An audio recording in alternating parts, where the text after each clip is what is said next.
Hi, and welcome back to another episode of Lunch Bucket Leftovers. I've got a great meal planned for you today. We're going to take a whole bone-in shank, smoke it up, break down all that fat, and we're going to turn it into street tacos. We're going to complement that with some homemade salsa that will go excellent with this piece of beef. And it's going to be a great day for some grilling. Hang around. First thing we're going to do is get the salsa going. I've got my Junior fired up, so we're going to grill some corn and get some nice char on it, give it a nice smoky flavor. Then we'll go inside and get started on the rest of the salsa. Now that my Junior is up to temperature, I've gone ahead and sprayed the corn with some butter to act as a binder for the seasoning that I'm going to use as I smoke this corn. I'm going to take some Grande Gringo and just give it a little bit of a sprinkling to get some flavor to the corn. I'm going to do all sides, and this will just complement the salsa that we're going to make. Come back and check it in a few minutes. I've turned the corn every couple of minutes, so let's take a look at it and see how it came along.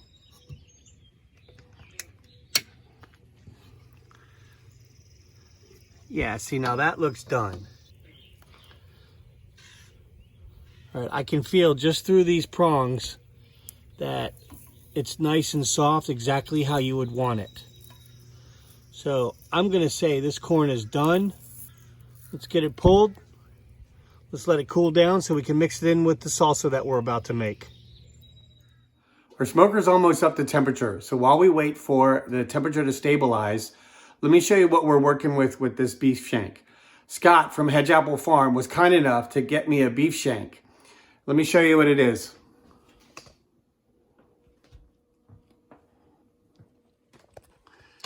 The trimming part is pretty easy. So all you're basically doing is going around the outer casing of the meat and trimming off all this fat, all this silver skin, any of the sinew that you see, and that will expose the beef to allow it to absorb all the smoke and heat. So after a few minutes of trimming the beef, we've got a nice piece to work with. Let me show you how it turned out. You can see now that we've got everything trimmed away, you can see all the various muscles, you can see all the tendons. This piece came out absolutely wonderful. You can see the separation. This is going to end up being a really, really good cook, and I think it's going to come apart very nicely. You can see the fat lines in here. This is what separates all the muscles.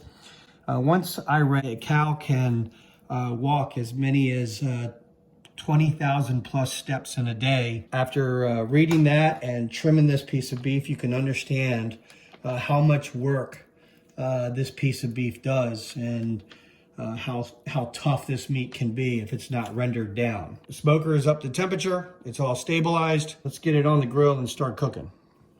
Before we get it out on the grill, we're going to get some seasoning to it. And we're going to start with some Killer Hogs TX brisket rub on this beef. It's going to give me a nice crunch.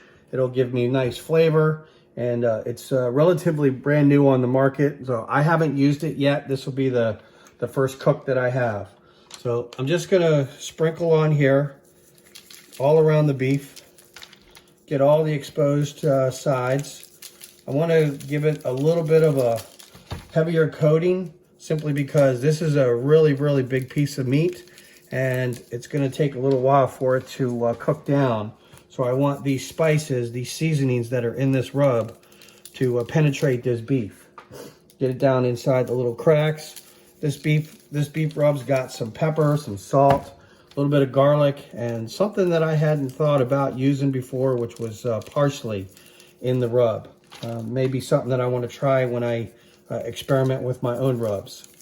All right, so this will give it a nice crust. Now it's ready to go on the grill. We've got our grill up to where we want it to be. We're going to hover just a little under 300 degrees.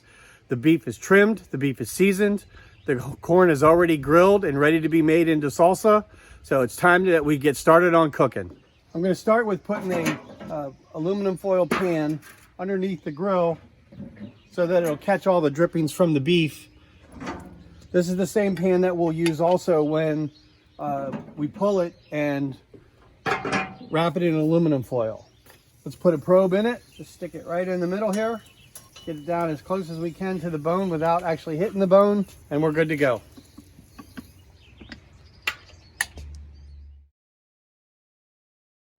All right, we've got the beef on the grill. So while we're waiting for the beef to grill, we're gonna get our salsa made and then let it sit in the refrigerator and marinate all day. And then by the time that the beef is done, it'll be all mixed together. Those flavors will blend well. The vegetables with the salsa, the beef on the grill, it'll all come together nicely.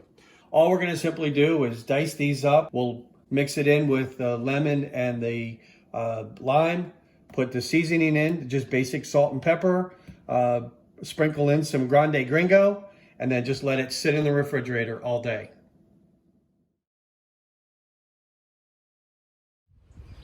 Okay, we're about an hour and a half in. The meat temperature right now is shown at about 131 degrees. The smoker has been maintaining 290, 300, 305, and it's been fluctuating up and down. So it looks like it's doing pretty good. Let's take a look at our progress and see how we're doing so far.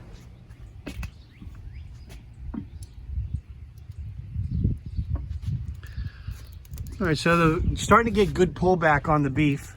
Outside looks like it might start to be drying out a little bit. So I think what we'll do is we'll spray it down with some apple cider vinegar to help keep it nice and moist on the outside. That way it'll keep from drying out and also help to really give our bark a good chance to set up. It's already looking pretty good. You can see the pullback on the shank bone right there. Things are coming along just like they should. It's been a couple of hours since we last checked the beef. Let's take a look at it and see how it's doing. It's been holding temperature right around 300 degrees, and right now the meat temperature is coming in at about 156 degrees. So things are coming along really nicely. The bark on the outside is starting to get nice and tight. As you can see, very little is coming off on my finger. So I think we're doing really well. The beef is feeling nice and firm. I think we're headed in the right direction. You can see all that juiciness is starting to plump out. So yeah, I'm very happy with the way that this beef is turning out. It's been well over an hour and the internal meat temperature has been holding right at 154 degrees. So I'd say we are officially in the stall. Our smoker has been holding at 300. So let's take a look and see how the beef is coming along. Oh, this has got great color. Look at that. Oh yeah, this has got great color. So I think it's time that we go ahead and set it up for wrapping. That's got beautiful dark color. The bark is awesome. And got almost nothing coming off on my fingers. It's nice and soft right here. Yeah, I'd say we're doing really good. So let's go ahead and get it pulled. Now that I've gotten into the stall, I'm gonna use the drip pan that I have inside the smoker, fill it with some beef broth, put the beef into it, and then wrap it up with aluminum foil to allow that juicy goodness to steam into the beef.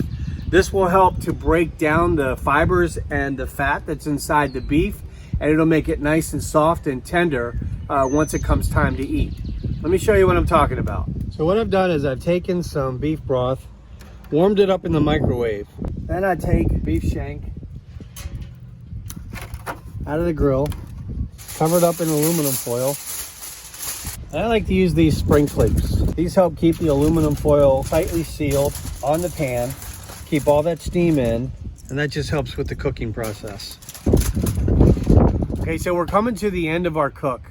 I can't tell you how happy I am that my acorn has held temperature all day. We started this morning around 7:30. It's now almost 6 o'clock p.m. and it has done a wonderful job with very few adjustments, maintaining temperature about 300 degrees throughout the entire day. It's time now to go ahead and get the beef pulled. Let's get it in a rest and let the beef absorb back in all those juices from the au jus. I can see the steam wanting to come out. Let's get this wrapped to try to preserve all this heat. That beef is smoking hot right now. Okay, we're gonna let it rest for about an hour, hour and a half, and then it's time to pull it apart. Okay, so we've had the beef shank on rest for the last hour and a half or so, It's been in the dry cooler, all wrapped up in towels. Now it's time to take off the aluminum foil and see what it looks like.